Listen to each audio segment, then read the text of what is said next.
Hello, this is Greg Allison with Green Greg's Garden and Worm Farm, coming to you from my log barn here on my urban homestead.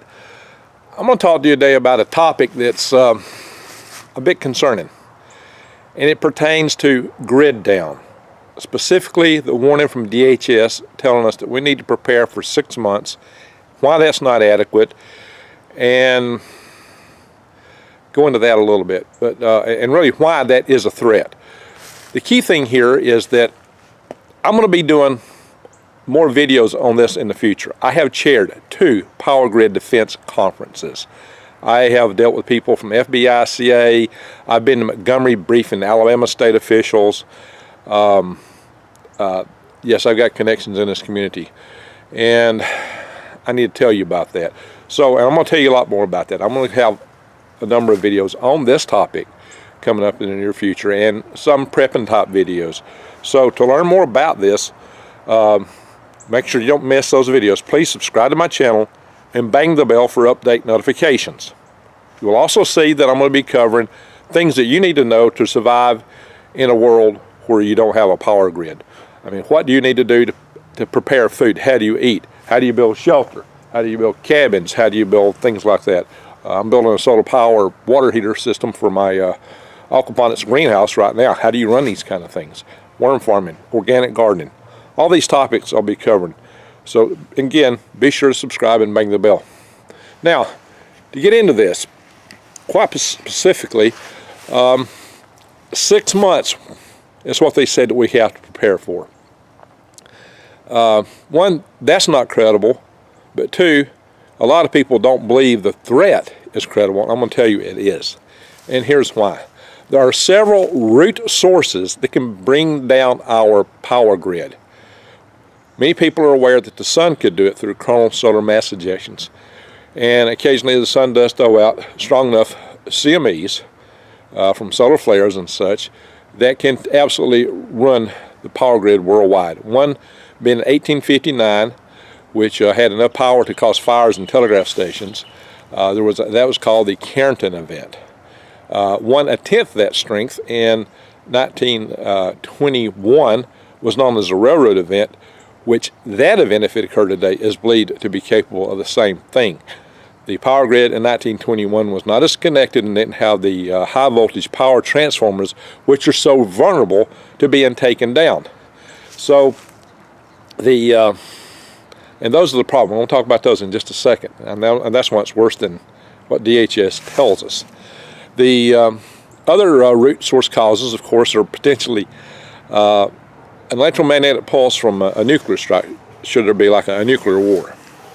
That would be very catastrophic. That would take down a lot of stuff, more than just the grid. There are many things to go into here in terms of E1, E2, and E3 radiation. I'm not going to cover all that today. That'll be a source for a future topic, discussing the types of radiation levels that you can get, what the actual mechanisms are. Just trust me to tell when I tell you there are things out there that can take our grid down. One of the things that, of course, we're all aware of hackers, and we know there are hackers all over the place that want to damage this country. And one of the key ways you can damage us, the Achilles heel of this nation and the entire Western society, is our power grid and grids. It's really grids. We have 3 major grids here in the United States, for example, but they're all interconnected. There's subgrids even within that. So to get to the chase, the one thing that I'm aware of is direct ballistic attack, wherein terrorists can go in and shoot up a substation. It has been determined by DHS and a congressional power grid panel that we could have an entire power grid taken down just by 9 critical substations.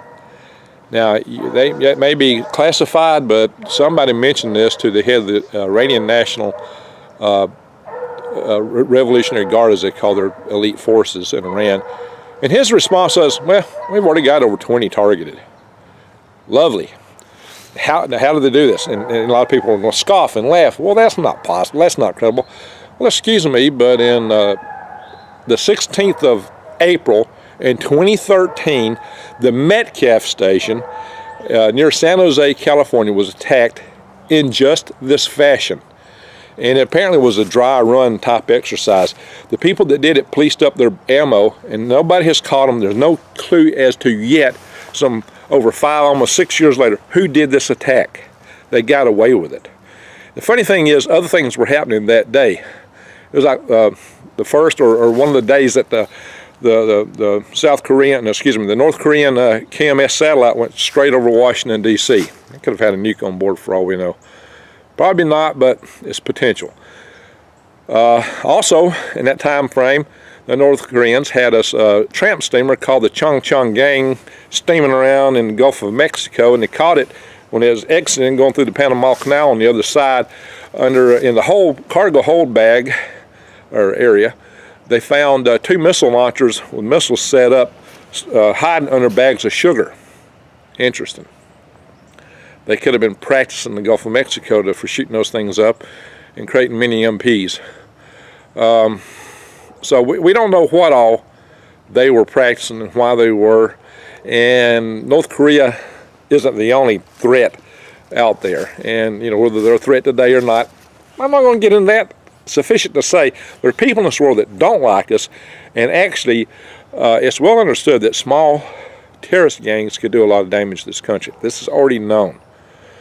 A team of 2 to 4 people could take out one of these substations. 9 substations, a couple AK-47s, they're cheap. The ammo to do it is cheap. You're talking a few thousands of dollars. You could bring down trillions of dollars of the economy of the United States. This is not a secret, and we know there are terrorist training camps in the United States. That's a known. So, believe it whether you want to or not, the fact is, it doesn't take a lot to do a lot of damage to us. We're vulnerable. Now here's why it matters. One of the key objectives of anybody wanting to take out our power grid is to take down the extra high voltage power transformers.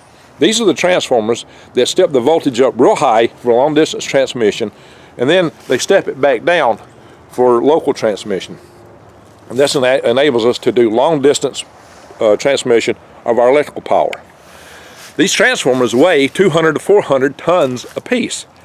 They're as big as a house. Like my barn here. They're bigger than my log barn and heavier than my log barn. And this took me some time to build it. If you put in an order for one of these transformers, by the time you put the order in, this is today, it takes you 18 months to get it. Most of them are custom built. The coils are hand wound. And just because you've got the blueprints don't mean you can do it, because it's craftsmanship. There's expertise required and the knowledge of how to do these things. So ramping up production rates may not be feasible. South Africa had a solar storm problem. They lost some transformers, and they thought, well, hey, we'll just build our own. Guess what? It only lasted about 3 years and they burned out. So it takes time to put these things in. 18 months, and that's if the system is working. That says you have an operating supply chain. Well, guess what? If our power grid goes down, the operability of the supply chain is going to be somewhat less than optimal. I would call it non-existent. Where's the money at? The banking accounts, the computers, everything you use to order and facilitate and coordinate will be shut down. How the trucks that move things around going to get fuel when there's no electricity to power the pumps? When the trucks can't get spare parts because the parts stores are shut down because they don't have power to run their computers and move things, everything's shut down. There's no water, no food. When the power goes down, everything goes down. Think about it. Power pumps the pumps that pump the water, that pump the fuel. It is the single most critical linchpin, keystone of our entire technical society. It is what is most required, and it is our weakest link, and it takes so long to get it back up to standard. The congressionally mandated task force determined, the MP task force determined that within a year 9 out of 10 people would be dead just from lack of the resources. Medicines, you got no medicines, you have no refrigeration, food, disease is going to spread. You're not going to have the sanitation that we have in today's society. 9 out of 10 people be dead in a year. And I hate to tell you, this whole idea that saving food for 6 months is not good enough. Not nearly. Maybe that just gives elite people time to go run and hide before you get looking to eat them. I don't know. But 6 months is entirely inadequate because it takes 18 months to replace those transformers if you can order them. And you know, if you've got all of them in the country fried, even if you could order and had everything working, you couldn't put them in place that quick. The estimates are like 10 years because, you know, there's limited production capacity. There's limited capacity to move these things. The cars, they move these things around on the big truck platforms and big rail cars. There's only about a dozen in the United States. The rail lines were used to install some of these, and some of them don't even have a rail line running to them anymore. And they're all custom designed and custom built for the specific application in the power grid where they're at. So, you know, it's going to be rough. Now, maybe we can get partial systems running and have the most critical systems running. I know people that are working toward having that kind of planning in place right now. Some people I work with are quite involved in this. I'm happy to say that. But they're not there. And getting the power grid hardened is what we need to do, and it's not been done. And there's nothing really happening to make that happen at the moment. Hopefully that'll turn around. So we need to push for that. I do have a website, powergriddefense.org, that you can log into, and it will direct you to a lot of different organizations that are working to try to fix these things. And you can join with them and help us move this ball down the road. If you're local in my area, join with us.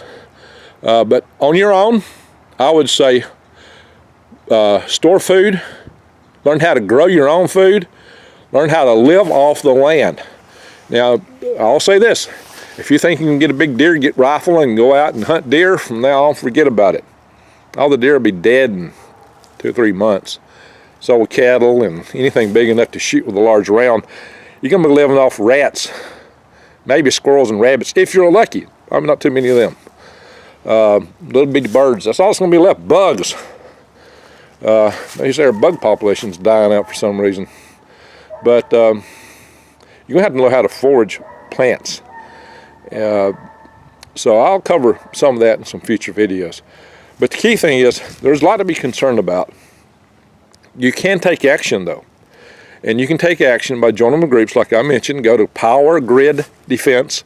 And that's the D, it has both D's in all the words jammed together, powergriddefense.org. Click on the links page, and there's links to other groups. If you're local, you can join with us, help us out. But this is something we do. We're trying to make sure that we don't have to deal with this problem. But if we deal with it, you got to know how to deal with it. And that's why I'm telling you this. You do need to prepare, but 6 months is not enough. It's not nearly enough. Store more food. But if you have to bug out, you can only carry so much stuff with you.